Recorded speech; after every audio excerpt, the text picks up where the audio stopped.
Bonsoir, nous nous retrouvons donc ce soir pour la troisième étape de notre parcours dans l'Église autour du credo, symbole de notre foi. Lors de la première étape, nous nous avons franchi la porte de l'église, puis nous nous sommes dirigés vers le bénitier, et ce soir, approchons-nous de Lambon. Et je donne la parole au Père Joël Massip qui nous accompagne dans ce chemin. Merci de votre invitation et bonjour, ou bonsoir plutôt, à tous et à toutes. À toutes et à tous, pardon, décidément. Je n'ai pas la tâche la plus facile pour parler de Lambon. Alors, je vais d'abord faire un peu de provocation. Dans nos églises, la plupart du temps, il n'y a pas vraiment d'ambon. Alors, je vais essayer de développer ça. Il y a un problème. Dans nos églises, l'ambon est souvent, je crois, le parent pauvre du mobilier liturgique. Alors souvent, l'ambon, c'est une espèce de pupitre avec de temps en temps un voile aux couleurs liturgiques. On met quelques fleurs, sauf pendant le carême, évidemment, quelques fleurs devant, mais un meuble qui, de manière générale, dans nos églises du Berry, soit mis en valeur. En plus, c'est un meuble, on le prend, on le pousse, alors que ça ne devrait pas être un meuble, ça devrait être quelque chose de fixe comme l'autel. Et toujours en matière de provocation, je voudrais dire que l'ambon n'a pas l'air d'être une préoccupation majeure. Et si jamais on fait visiter une de nos églises en Berry, les enfants vont avoir un peu de mal à reconnaître quelque chose d'important. Ils vont voir un pupitre et puis c'est tout, la plupart du temps. Et je me demande, ça me pose une question, est-ce que ça ne trahirait pas une faiblesse de la foi chrétienne, de la foi catholique en particulier, c'est-à-dire un déficit du sens de la parole de Dieu et de sa place dans nos vies? Je vais essayer de développer ça tout à l'heure rapidement. Qu'est-ce que l'ambon? Une expression un peu barbare. La plupart du temps, d'ailleurs, si vous parlez d'ambon, je suis pas très sûr que les gens comprennent de quoi il s'agit.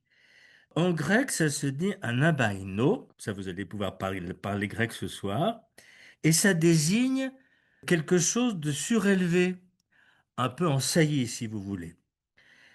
Alors, cet ambon, il existe depuis longtemps, on pense depuis le 8e siècle après Jésus-Christ, en particulier en Orient, et à l'origine, il était situé à l'entrée du chœur, et on le trouve encore aujourd'hui dans certaines églises orthodoxes.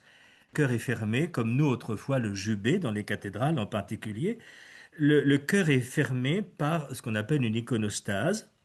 Et devant l'entrée d'une des portes de l'iconostase, la porte principale, il y a une espèce d'estrade avec vraiment, c'est pas un pupitre parce que c'est souvent très beau, et sur lequel on va poser l'écriture, la Bible, et à partir duquel on va lire les textes.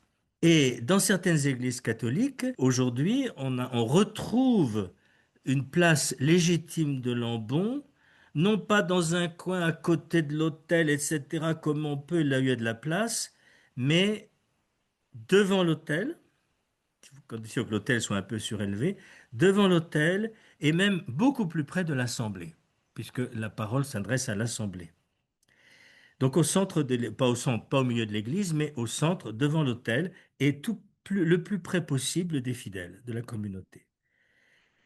Et on peut quand même dire que dans nos églises, son emplacement par rapport à l'autel n'a jamais vraiment été étudié depuis la réforme du Concile Vatican II, puisque on a mis un autel face au peuple, très bien, mais on a souvent bricolé les autels. Bon, on a essayé de faire un gros effort sur les autels, mais on n'a jamais pensé la place de l'ambon, c'est-à-dire par conséquent le rapport entre la parole et l'Eucharistie. Donc, à mon avis, ça me semble très important. Je vais vous dire quelque chose d'extraordinaire.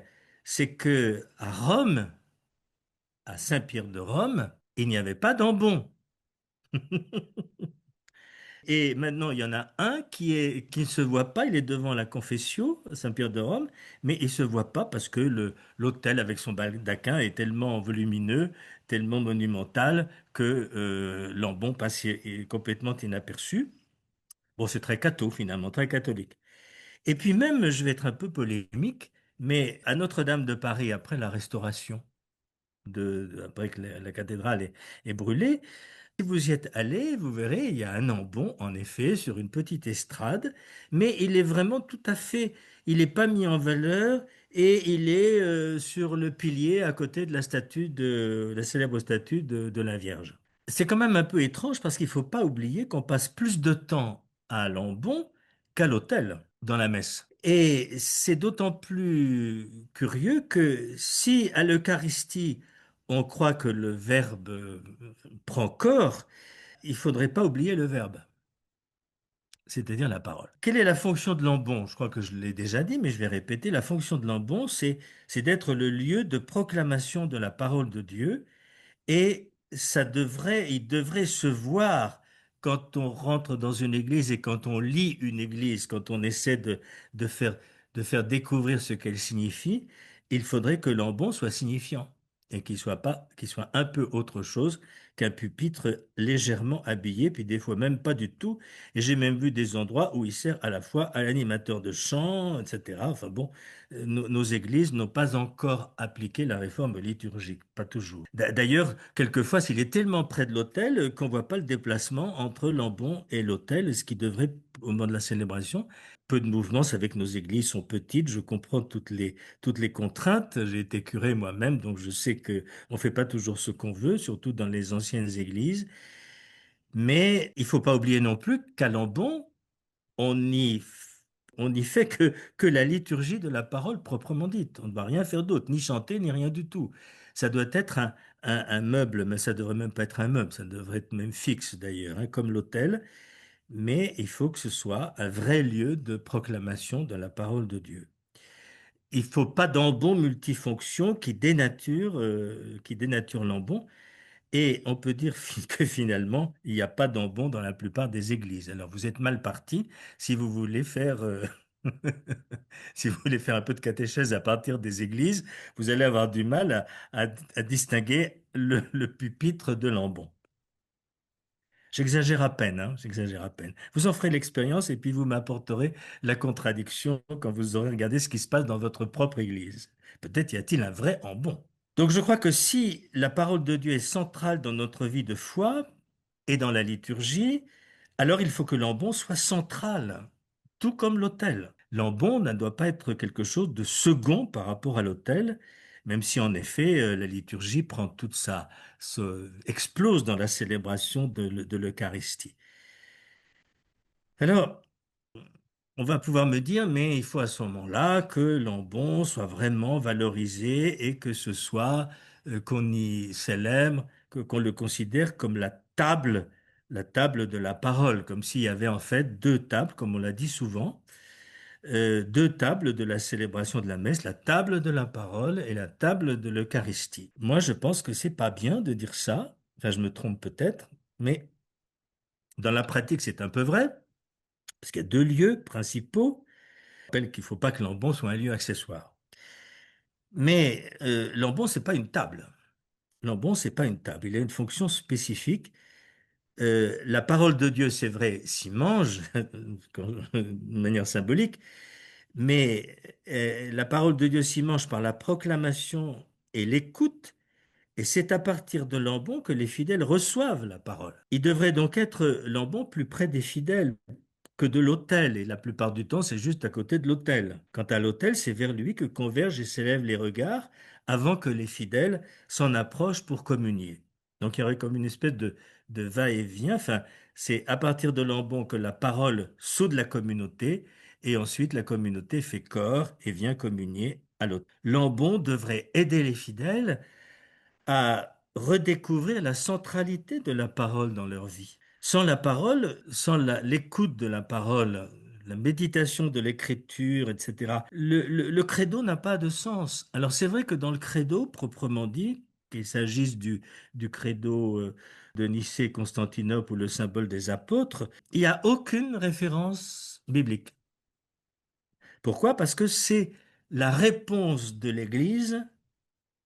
La réponse de l'Église, ça a demandé quand même, pour le credo de Nicée-Constantinople, ça a demandé quand même 3 siècles avant d'être élaboré, un peu plus même. Donc, et puis le symbole des apôtres, c'est pas constitué immédiatement non plus. Donc, le credo, c'est la réponse de l'Église universelle exprimé, vécu dans la communauté rassemblée, à la parole qui vient d'être entendue et qui vient d'être partagée, qui est descendue vers les fidèles, quoi, si vous voulez, qui est allée vers les fidèles. Et le credo à la messe et la prière universelle sont la réponse donc pour le credo de l'Église universelle et pour la prière universelle de la communauté présente des fidèles à la proclamation de la parole de Dieu. Je rappelle que la prière universelle est lue aussi, elle fait partie de la liturgie de la parole, et elle est lue aussi depuis l'ambon et non pas depuis le pupitre de l'animateur. Je crois que l'emplacement et la dignité de l'ambon devraient exprimer la mission du Christ qui est venu proclamer la bonne nouvelle, qui est descendu proclamer la bonne nouvelle. Quant à l'autel, il est le lieu où le Christ invite ses disciples à célébrer sa mort et à participer à sa résurrection. Donc encore une fois, c'est pour ça que l'ambon comme haut lieu, hein, comme un lieu en saillie, ce qui est là souvent pas le cas du tout. Quelquefois, j'ai vu des pupitres à ras du sol, bon, très bien, parce qu'on pouvait pas faire autrement sans doute, mais il faudrait peut-être qu'on se mette à y réfléchir si on veut faire si on veut que la liturgie se déploie dans tout son ensemble, et si vous voulez avoir la possibilité de faire une vraie catéchèse à l'intérieur de l'église, avec un vrai bénitier qui soit autre chose qu'un saladier, avec un vrai ambon qui soit autre chose qu'un pupitre, avec un vrai autel qui soit autre chose qu'une table de cuisine habillée, parce que j'en ai encore vu, ça existe encore. Et voilà, bon, bref, je suis un peu provocateur, mais ça, comme ça, ça permet de cadrer un peu les choses. Donc la parole va vers les fidèles viennent à la table eucharistique pour se nourrir de celui qui est la parole vivante. Il y a donc qu'une seule table, hein, il n'y a qu'une seule table, c'est vraiment la table eucharistique, il ne faut pas non plus appeler n'importe quoi n'importe quoi. Il y a donc une seule table, la table eucharistique, à laquelle prépare la liturgie de la parole proprement dite, et sans laquelle l'Eucharistie n'aurait pas de sens.